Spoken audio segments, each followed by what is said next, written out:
syukur kehadiran Tuhan Yang Maha Esa atas rahmat hidayahnya siang hari ini kita bisa berkumpul dalam acara seminar laporan orientasi pengenalan nilai dan etika pada instansi pemerintah. Saya akan membacakan susunan acara sebagai berikut. Yang pertama, pembukaan. Kedua, pemaparan materi seminar dari peserta. 3, tanya jawab. 4, tanggapan dan arahan dari mentor. Kelima, penutup. Memasuki acara yang pertama, marilah pada acara siang hari ini kita buka dengan membaca basmalah bersama-sama. Bismillahirrahmanirrahim. Acara selanjutnya, pemaparan materi seminar oleh peserta. Mohon dipersilahkan. Terima kasih Bu Isa atas waktu yang diberikan. Baik Bapak Ibu, selamat siang. Hari ini saya akan melakukan orientasi seminar hasil laporan orientasi pengenalan nilai dan etika pada instansi pemerintah bagi P3K di Kota Surakarta tahun 2024. Pemaparan laporan yang pertama adalah sekilas profil pemateri, 2, laporan pelaksanaan orientasi, 3, sekilas tentang Pemkot, OPD dan unit terkecil, 4, paparan tentang isu dan solusi.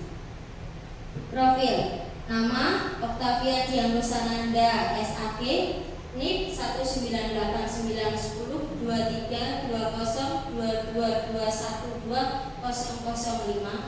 unit kerja di SDN Moresan, jabatan Guru Agama Katolik, tepat tanggal lahir Sukoharjo 23 Oktober 1989, alamat Bebekan RT 1 RW 5 Mojosongo Jengles. Laporan pelaksanaan. Sebelum orientasi di tempat kerja, terdapat beberapa tahapan dalam pelaksanaan orientasi P3K pengenalan nilai dan etika. 1. Ada pembukaan, perwakilan dan Zoom. Kemudian 2. MOOC LMS Solo Masis, materi pengenalan susunan dan tata kerja, pengenalan manajemen kinerja organisasi, penerapan fungsi dan tugas ASN di tempat kerja, muatan lokal. 3. Evaluasi akademik LMS Solo Masis. Orientasi di tempat kerja dilaksanakan di SDN Moresan pada waktu tanggal 3 sampai 9 Oktober 2024. Mentor Ibu Nurmalita Eka Santi SPP. Sekilas tentang Pemkot, OPD dan unit terkecil. Visi misi pemerintah Kota Surakarta: mewujudkan Surakarta sebagai kota budaya yang modern, tangguh, gesit, kreatif dan sejahtera. Yang pertama, meningkatkan kualitas kesehatan masyarakat yang tangguh. Kedua, memperkuat pertumbuhan ekonomi yang adaptif dan berkelanjutan. Ketiga, mewujudkan tata ruang infrastruktur kota yang mendukung kemajuan kebudayaan dan pariwisata. Keempat, meningkatkan kualitas dan daya saing pemuda dan masyarakat di bidang pendidikan, ekonomi, seni, budaya, dan olahraga. Kelima, mengembangkan tata kelola pemerintahan dan pelayanan publik yang gesit, kolaboratif, berlandaskan semangat gotong royong dan kebinekaan. Keenam, mewujudkan kemakmuran dan kesejahteraan bersama warga kota yang berkeadilan dan inklusif. 7. Mewujudkan daerah yang kondusif dan kerukunan antar umat beragama dalam tata kehidupan bermasyarakat yang saling menghormati. Visi misi Dinas Pendidikan Kota Surakarta. Visi Dinas Pendidikan: terwujudnya layanan pendidikan yang bermutu dan paripurna. Misi Dinas Pendidikan: 1. Meningkatkan keterjangkauan dan perluasan layanan pendidikan yang bermutu dan paripurna. Meningkatkan keterjangkauan dan perluasan layanan pendidikan yang paripurna. 3. Meningkatkan sumber daya aparatur yang membidangi pelayanan. Visi misi SD Negeri Moresan: terwujudnya peserta didik yang cerdas, berkarakter Pancasila, dan berwawasan lingkungan menuju perkembangan abad 21. Misi SDN Moresan menghayati dan mengamalkan ajaran agama yang dianutnya, membentuk peserta didik berkepribadian, berbudi pekerti luhur, beribadah sesuai agamanya, dan kuat dalam iman, menyelenggarakan kegiatan pembelajaran dan bimbingan secara efektif dan berhasil guna, membentuk sumber daya manusia yang aktif, kreatif, dan inovatif, meningkatkan mutu pendidikan sesuai dengan tuntunan masyarakat dan perkembangan iptek, membekali peserta didik agar memiliki wawasan luas secara global, mengembangkan kebiasaan salam, sapa, senyum, sopan, santun, mengembangkan sekolah sebagai sekolah yang berbudaya dan berkarakter, meningkatkan prestasi di bidang seni budaya sehingga akan memperkuat budaya bangsa, membentuk sumber daya manusia yang cerdas, inteligensi, emosi, spiritual, sosial, dan bertanggung jawab, menumbuhkan kebiasaan hidup bersih, tertib, disiplin, cerdas, kekeluargaan dalam semangat kebersamaan, menciptakan suasana kerja belajar yang kondusif, aman, nyaman dalam rangka efektivitas seluruh kegiatan pendidikan di sekolah untuk menuju peningkatan mutu, menumbuh kembangkan semangat berprestasi dan budaya kompetitif yang sportif bagi peserta didik dalam upaya meningkatkan prestasi, menciptakan sekolah yang sejuk, nyaman, indah, dan asli, berwawasan lingkungan hidup, menumbuh kembangkan sikap hidup berwawasan lingkungan terhadap seluruh komponen sekolah, menjadi mitra terpercaya di masyarakat. Terakhir, mengupayakan perlindungan pengelolaan lingkungan hidup dalam bentuk pelestarian fungsi lingkungan, mencegah terjadinya pencemaran lingkungan, dan mencegah terjadinya kerusakan lingkungan hidup. Judul implementasi program koperasi kejujuran dalam upaya mencegah korupsi di sekolah. Identifikasi masalah kejujuran yang terkadang masih diabaikan oleh para siswa, padahal itu adalah hal yang penting di dalam pembentukan karakter diri yang dimulai dan dipupuk dari kecil sampai dewasa. Mentalitas yang meremehkan hal ini terjadi pada setiap siswa yang kurang memiliki kesadaran dalam bertindak jujur. Mentalitas yang suka hal-hal yang cepat dan tidak mau sabar ataupun susah untuk diarahkan. Tidak berdisiplin murni, artinya ada beberapa siswa tidak mau mendisiplinkan dirinya sendiri untuk memilih, untuk tidak peduli. 5. Mentalitas yang suka mengabaikan tanggung jawab, artinya siswa merasa apa yang dilakukan adalah hal yang biasa, yang tidak perlu adanya tanggung jawab atau konsekuensi.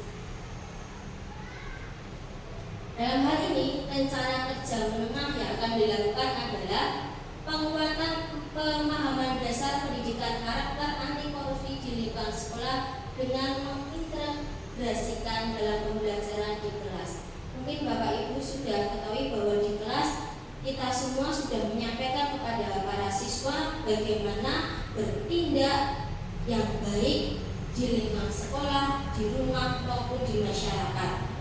Itu akan kita ulang terus-menerus setiap hari sehingga anak memiliki karakter yang jujur, bertanggung jawab. 2. Menciptakan budaya positif di sekolah dan membuat keyakinan kelas. Yang ketiga, siswa melakukan proyek kelima, tema kewirausahaan mandiri bertujuan penguatan kejujuran. Ini juga bisa kita lakukan, mungkin sudah dilakukan di sekolah kami di SDN Moresan lewat operasi kejujuran, di mana ketika anak-anak membutuhkan sesuatu yang mereka perlukan, mereka mencari di sini adalah ada koperasi, entah itu buku, alat tulis berbagai macam. Anak bisa mengambil barang, uangnya ditempatkan di tempat tersebut, sudah ada harganya. Kita bisa melihat bahwa anak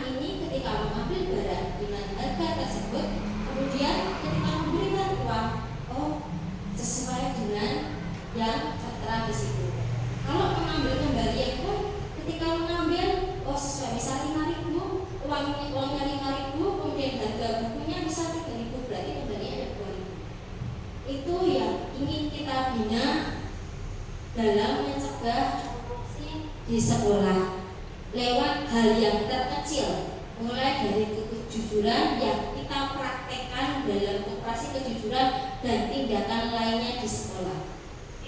Kemudian yang keempat, evaluasi dan penguatan keberlanjutan program.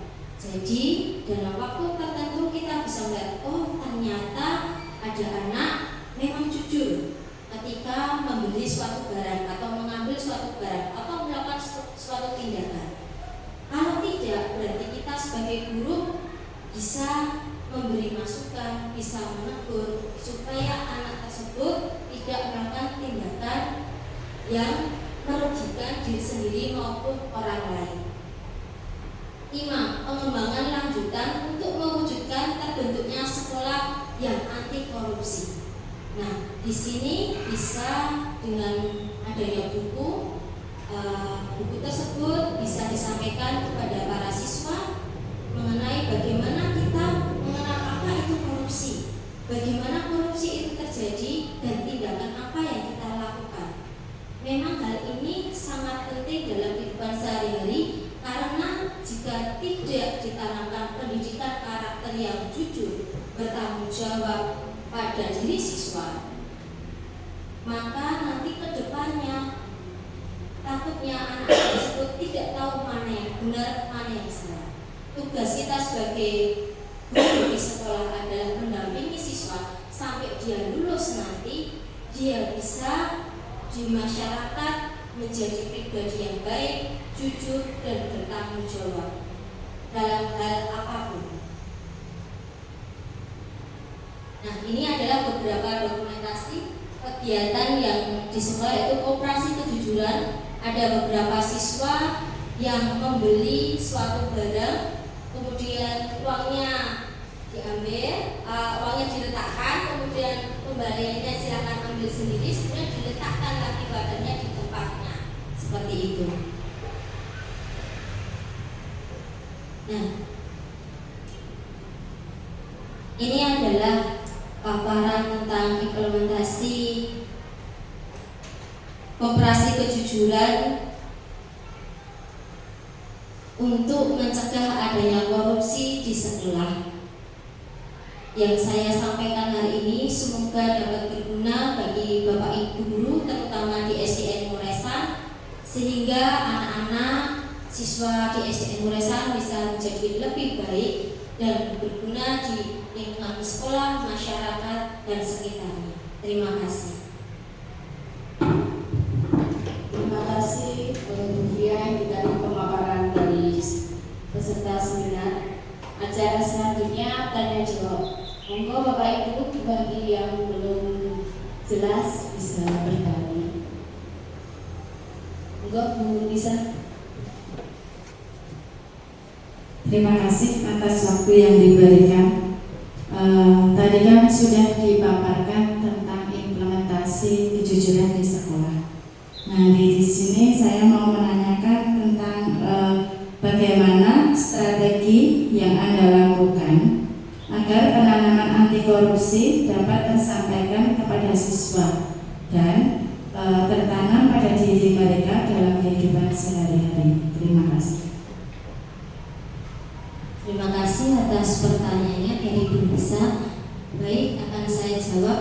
Dan apa yang dapat kita lakukan untuk mencegah atau menanamkan pada diri anak kejujuran dalam kehidupan sehari-hari? Tadi sudah saya singgung, pendidikan karakter yang pertama, pendidikan karakter yang jujur, yang dimulai dari rumah menuju ke sekolah hingga nanti ke masyarakat.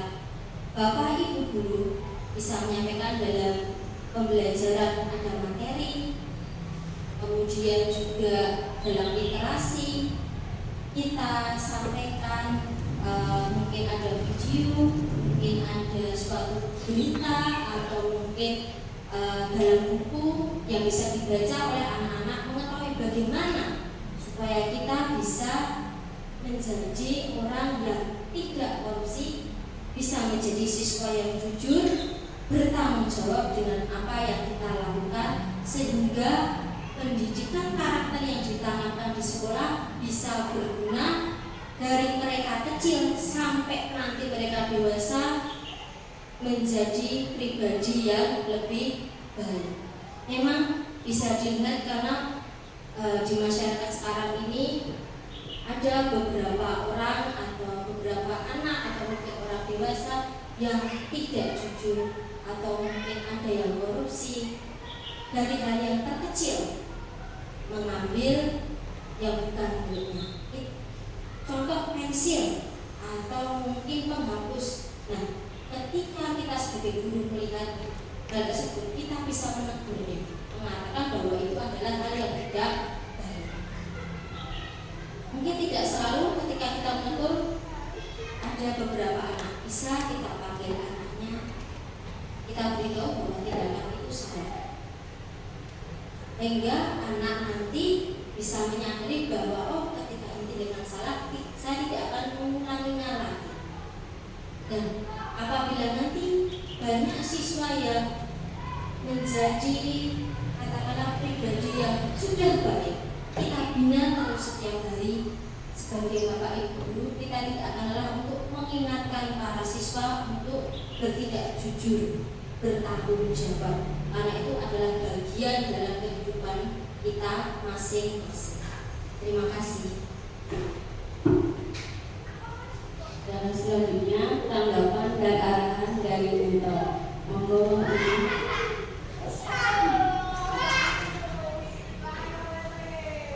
Terima kasih untuk waktunya. Menanggapi orientasi tentang implementasi program koperasi kejujuran dalam upaya mencegah korupsi di sekolah, memang sangat penting, apalagi kita berada di sekolah dasar, bahwa karakter anak sekolah dasar itu harus ditanamkan menjadi karakter fondasi untuk kedepannya. Kejujuran memang sangat penting, aspek yang sangat penting. Nah, saran dari saya, selain di sekolah koperasi kejujuran, anak-anak juga dilatih menerapkannya tidak hanya di sekolah, yang seperti Bu Fia sampaikan tadi bisa diterapkan di rumah atau di lingkungan mereka bermain dan lain sebagainya. Untuk itu kita perlu berkolaborasi dengan wali murid, komite. Mungkin Bu Fia nanti kedepannya bisa membuat buku pedoman tentang karakter kejujuran untuk mencatat atau melihat tingkatan atau peningkatan kejujuran anak itu. Gitu mungkin dari saya. Terima kasih. Terima kasih Bu Nurma atas masukannya. Demikian tadi tanggapan dan arahan dari mentor. Ada yang terakhir penutup. Marilah seminar pada siang hari ini kita tutup dengan bacaan hamdalah. Alhamdulillahirobbilalamin. Bila itu